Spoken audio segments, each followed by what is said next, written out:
परंतु आता नामदेव ढसाळ यांचे नातेवाईक पुतणी आणि पुतण्या हे दोघेही जे आहेत ते सेन्सॉर बोर्डामध्ये गेल्यानंतर सेन्सॉर बोर्डच्या अधिकाऱ्यांनी त्यांचा अपमान जो आहे तो केलेला आहे। त्या सगळ्या संदर्भात त्यांच्या पुतण्या आणि पुतणी जे नातेवाईक आहेत त्यांनी इत्थंभूत माहिती दिली आहे। जितेंद्र आव्हाड आपल्या बरोबर आहेत, आमदार आव्हाड सर, खरं तर सातत्याने ही अवहेलना नामदेव ढसाळ यांच्या संदर्भात होताना पाहायला मिळते।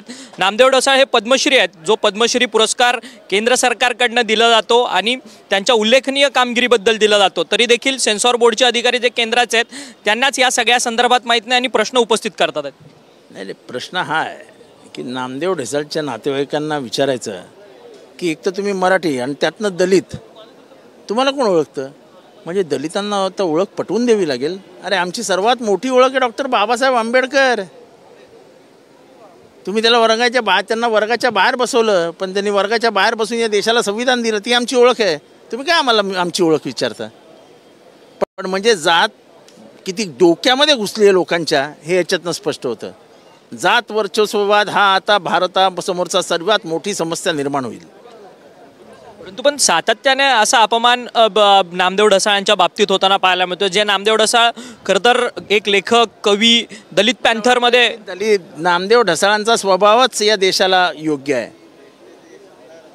फाट्यावर मारतो जा, तसं यांना धडा शिकवल्याशिवाय, यांच्या कानाखाली 2-4 आवाज निघाल्याशिवाय हे सेन्सॉर बोर्ड सरळ होणार नाहीत। काय ते करावं लागेल। परंतु तुम्ही सुद्धा त्या ठिकाणी जाऊन जाब विचारलेला होता। मला सांगितलेलं सोमवारी भेटायला या, सोमवारी ते आले नव्हते आणि त्याच्यानंतर मला जायला वेळ मिळाला नाही। पण आता पुढचा आठवडा आहेच, आपल्याला सेन्सॉर बोर्डवर चालून जावं लागेल। मला वाटतं दलित संघटनाही आता जागा होतील। किती अपमान सहन करायचा याला देखील मर्यादा आहेत। आपण काय अपमान सहन करायला जन्माला आलेलो नाही। आपल्या बापाने आपल्याला अधिकार दिलेत संविधानाच्या माध्यमातून, त्या संविधानाची तरी लाज राखूया। परंतु सातत्याने मराठी आणि मराठी लोकांचा अपमान महाराष्ट्रात होताना, खास करून मुंबईत होताना पाहायला मिळतोय। काल भैयाजी जोशी आले, म्हणाले घाटकोपरची भाषा गुजराती आहे। या पेडर रोडला असलेल्या ते FDIच्या ऑफिसमध्ये विचारतात नामदेव ढसाळ कोण आहे तुम्हाला? हां, तेच सेन्सॉर बोर्ड, ते फिल्म डिस्ट्रीब्युशन काय आहे, कॉर्पोरेशन ऑफ FDC काय आहे, ती बिल्डिंग आहे, ती त्या 9व्या मजल्यावर ऑफिस आहे सेन्सॉर बोर्डाचं। तुम्ही पिक्चर कशा काढू शकता? दलित तुम्हाला ओळखतो कोण? अरे त्या काय बोलतोय राव? अरे आमची ओळख डॉक्टर बाबासाहेब आंबेडकर आहे यार।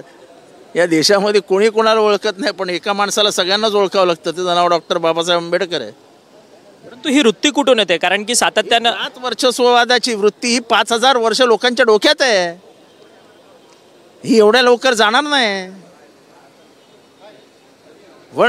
वर्णद्वेष, वर्णव्यवस्था हे आपल्या रक्तात भिनलेलं आहे, ते इतक्या लवकर जाणार नाही। मराठी आहात, त्यातून तुम्ही दलित आहात, त्यामुळे तुम्ही चित्रपट कसा काढू शकता? आणि मला तेच सांगतो ना, हा जात वर्चस्ववाद म्हणजे दलितांनी पिक्चर काढायचा नाही, दलितांनी पिक्चर काढायचाच नाही। नागनाथ मंजुले पिक्चर काढतो, त्याच्या बापाने बघितलेत का? कोण आहे तो त्याच्या बापाने? कोण आहे नागनाथ मंजुले? असे किती पिक्चर काढलेले दलित दाखवू की ज्यांचे पिक्चर अजरामर झालेत? जातीपातीवर पिक्चर असतात काय? परंतु त्यात सुद्धा त्या सेन्सॉर बोर्डच्या अधिकाऱ्यांनी तुम्ही घाटी आहात, मराठी आहात, त्याहून अधिक तुम्ही दलित आहात, अशा पद्धतीने जी काही डिस्क्राईब वर्णन केलेलं आहे, त्यांच्यासमोर त्यांचा अपमान केलेला आहे। वारंवार मराठीची अवहेलना। पण हे आपल्या मराठी माणसांनी आता अंगवळणी पडलं, त्यामुळे मराठी माणसाला पण राग येईन असं झालं आहे। मराठी माणूस कुठे पेटून उठतोय, तो पण आपलं शांतपणाने बघतोय, सहन करतो आणि झोपतो। आक्रमकपणे तुम्ही यापुढे देखील ह्याचा जाब विचारणार? एकट्याचं विचाराल तर मी कायमच आक्रमक राहीन, पण ही सामुदायिक शक्तीचा लढा आहे। मराठी माणूस म्हणजे मी एकटा नाही, सगळी मराठी माणसं पेटून उठली तेव्हा मुंबई मराठी माणसाला मिळाली ना। 1-2 जण असते तर मुंबई मराठी माणसाला मिळाली नसती। 106 जणांचं बलिदान झालं, मुंबई पेटली, तेव्हा मुंबई मराठी माणसाला मिळाली। नाना पटोले म्हणतात या संदर्भात सोमवारी आम्ही आंदोलन करणार आहोत, तुमची भूमिका आंदोलनाचीच कायम राहील का?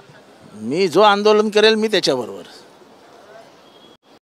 जास्त सर सेन्सॉर बोर्डला उत्तर मिळेल, द्यावंच लागेल। जरा बिल्डिंग पण काचांची आहे, 2-4 दगडं मारायला पण मजा येईल। खरं तर धन्यवाद, तुम्ही आमच्याशी बातचीत केली. आमदार जितेंद्र आव्हाड होते. जितेंद्र आव्हाडांचं म्हणणं आहे की जात वर्ण व्यवस्था जी आहे ती निघाणा झाली आहे. ही संपूर्ण 5,000 वर्षांपूर्वीची ही जात वर्ण व्यवस्था आहे. त्यामुळे याला जशास तसं उत्तर आता यापुढे द्यावं लागेल. सेन्सॉर बोर्डची जी इमारत आहे ती काचेची आहे आणि त्या काचेच्या इमारतीवरती 2-4 दगडी पडल्याशिवाय या सेन्सॉर बोर्डला जाग येणार नाही, असा थेट हल्लाबोल इशारा जो आहे तो आमदार जितेंद्र